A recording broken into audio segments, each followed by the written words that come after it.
No UPI only cash. Suresh एक middle class परिवार का था। छोटे मोटे काम करते हुए परिवार को पालता था। पत्नी स्नेहा बहुत ही होशियार थी। पति कमाकर लाए सो पैसों को बड़े दिमाग से खर्चा करके कुछ पैसे बचाती थी। सुरेश की इच्छा थी कि वो अच्छा पैसा कमाकर खुद का अच्छा घर बनाए, पर भगवान ने उसे पैसे नहीं दिया करके दुखी होता था। वो देखकर पत्नी एक दिन, मैंने आपने दिए सो पैसों को थोड़ा खर्चा करके थोड़ा बचा कर रखी हूँ। मैं मेरी सोने की चेन देती हूँ, उसको गिरवी रखकर उससे मिलने वाले पैसों से कुछ तो भी अच्छा व्यापार करो करके सलाह देती है। सुरेश इतने से पैसों से कौन सा व्यापार करो करके रुक जाता है। स्नेहा तुरंत, वो कुंदापुर में पानीपुरी गोलगप्पा बहुत बढ़िया रहता है, पर अपने गांव में यहाँ पर नहीं है। लोग भी बड़े चाव से खाते हैं, खास करके बच्चे करके बताती है। तो सुरेश, मैं कैसे बनाऊं गोलगप्पा, और फिर से गोलगप्पा खरीदने के लिए खर्चा होगा ना, ऐसा कहता है। तो स्नेहा, मैं घर में ही गोलगप्पा बनाती हूँ, तुम एक छोटी सी गाड़ी किराए से ले लियो तो हो जाएगा। बहुत कम खर्चे में ये धंधा शुरू कर सकते हैं करके बताती है।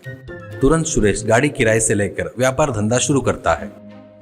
घर में बनाए गोलगप्पे करके बोर्ड लगाता है।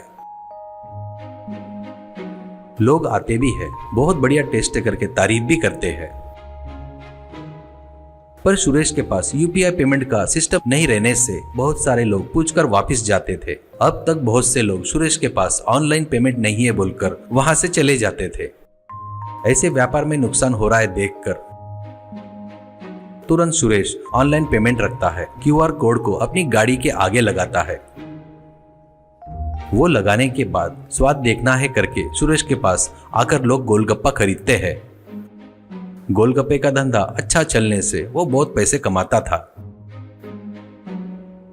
पर ऑनलाइन पेमेंट की वजह से कुछ पैसा टैक्स कट हो रहा है देखकर सुरेश, ऐसे कमाए हुए पैसों से घर बांधना मुश्किल है करके पत्नी स्नेहा से कहता है। स्नेहा बहुत सोचकर उसको एक सलाह देती है। ऑनलाइन पेमेंट हटाएंगे तो लोग नहीं आएंगे, और रखो तो टैक्स कटेगा। लोगों को अपने पास बुलाना है बोले तो अच्छा ऑफर रखना होगा। ऐसा सोचकर ऑनलाइन पेमेंट किए तो प्लेट के 10 गोलगप्पे और कैश पेमेंट किए तो 12 गोलगप्पे करके ऑफर रखो करके सलाह देती है।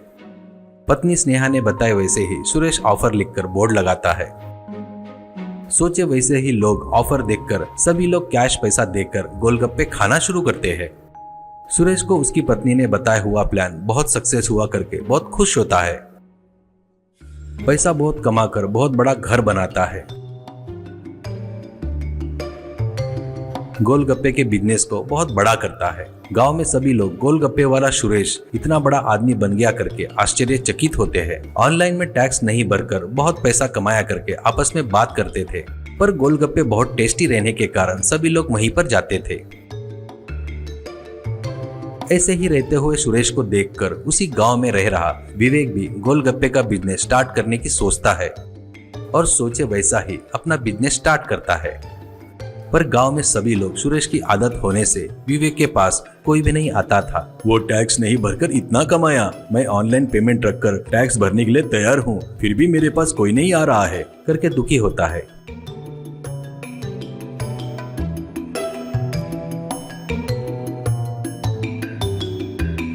एक दिन कस्टमर आकर विवेक के पास गोलगप्पा खाता है और अरे ये तो सुरेश के गोलगप्पे से भी ज्यादा टेस्टी है यार करके कहता है। वो सुरेश ऑफर रखकर लोगों को धोखा दे रहा है। कैश क्यों ऑनलाइन पेमेंट करते बोले तो खाना है तो खाओ, नहीं तो निकलो यहाँ से करके बड़े गुरूर से कह रहा है। ज्यादा कमाया करके घमंड चढ़ गया है उसे। इसके बारे में इनकम टैक्स वाले के पास इसकी कंप्लेंट किए तो इसको और इसकी दुकान को बंद कर देंगे करके गुस्से से कहता है। बाद में उसने बात किए सो बात विवेक सुनकर, ऐसा किए तो इसकी अकल ठिकाने पर आएंगी और मेरा धंधा भी चलेगा। ऐसा सोचकर इनकम टैक्स डिपार्टमेंट वालों को फोन करके सुरेश के ऊपर कंप्लेंट करता है। तुरंत इनकम टैक्स डिपार्टमेंट से एक अधिकारी कुंडापुर आता है। वो विवेक से मिलकर पूरी जानकारी लेता है, और तुरंत वो अधिकारी किशोर सुरेश के दुकान में जाकर, भाई एक प्लेट गोलगप्पा दो, ऐसा कहता है। तो सुरेश, ऑनलाइन है तो प्लेट के 10 रुपए और कैश दिए तो प्लेट के 12 करके बोलता है। वो, ये क्या ऑनलाइन किया या कैश दिया, एक ही अमाउंट है ना करके किशोर से पूछता है। सुरेश, यहाँ पर ऐसा ही चलता है, खाना है तो खाओ, नहीं तो कोई और जाकर खाओ, ऐसा बड़े ताव से कहता है। किशोर तुरंत, यानी ऑनलाइन पेमेंट किए तो गवर्नमेंट को टैक्स देना पड़ेगा और वही कैश रहा तो टैक्स दबा सकती है, यही तेरा प्लान है ना, करके जोर से पूछता है। तो सुरेश घबराते हुए, अरे नहीं नहीं सर, आपको चाहिए तो देता हूँ सर, पैसे भी दे सकते हैं आप, ऐसा कहता है। तुरंत किशोर, मैं इनकम टैक्स डिपार्टमेंट से आया हूँ, करके अपना आईडी कार्ड दिखाता है। तुरंत इस दुकान को सील करो। ऐसा कहने से पीछे कार से कुछ ऑफिसर आते हैं और शॉप को सीज करके सुरेश को अरेस्ट करते हैं। विवेक अपने व्यापार को ईमानदारी से करते हुए अच्छा खासा पैसा कमाना शुरू करता है।